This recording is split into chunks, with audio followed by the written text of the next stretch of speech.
It sounds like I'm being sarcastic, but I'm not. If this movie has anything going for it, the name Concrete Cowboy is really cool. So I saw that and said, this could be great. Idris Elba? I love that guy. What is up, Flick fans? Welcome back to my channel. Brand new movie dropping on Netflix this weekend. It's called Concrete Cowboy. I had the opportunity to screen this film.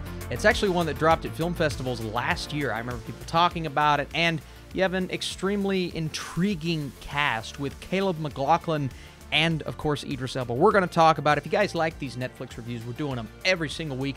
Drop your thumbs up down below. And do you like the name?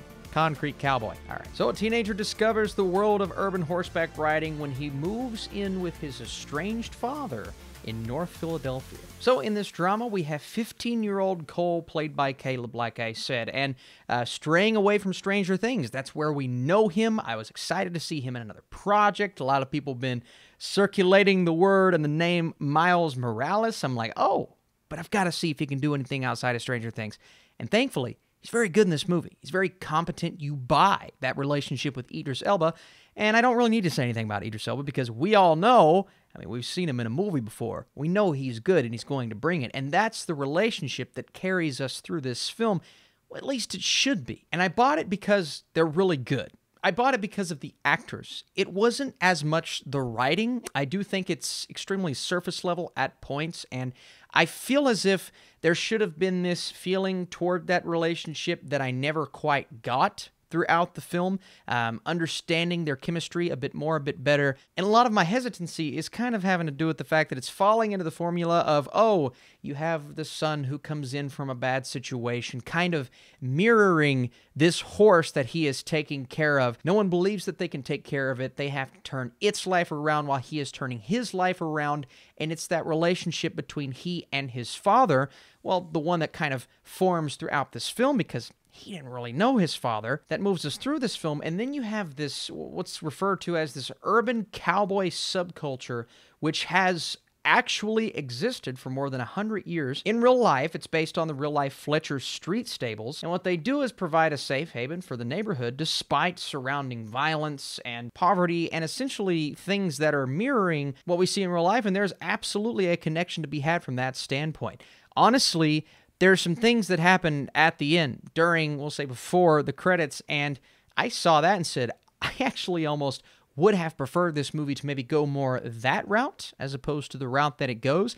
And not that any element of this film is bad. I think Concrete Cowboy is competent all the way around, from the performances to the relationships to the surprise in a few of these actors. Not that Jarrell Jerome is a surprise as the character of Smush. We know he's incredible from When They See Us to Moonlight, but I'm happy they nailed that relationship between he and Cole. I'm also happy we have someone of that caliber taking on that specific role, even though it's predictable in where it goes, and we could kind of see that subplot coming from a mile away, which is how I feel about a lot of this film, unfortunately.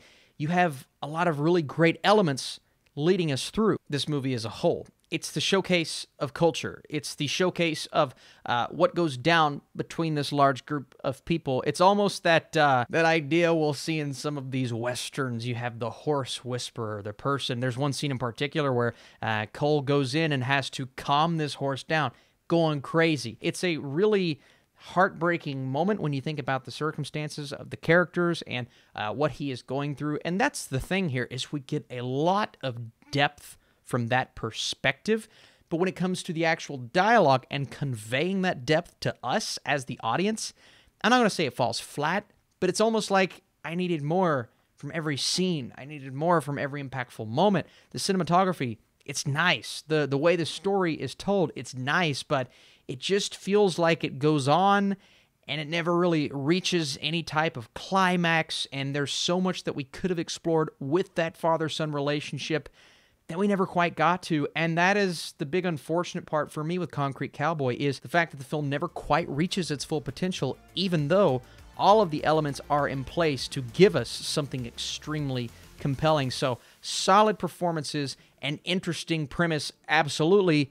It's just the execution is where it starts to falter for me. Regardless, if you like this genre, a bit of a different take on your modern Western, That's cool. And it's also just cool learning the history of this entire thing.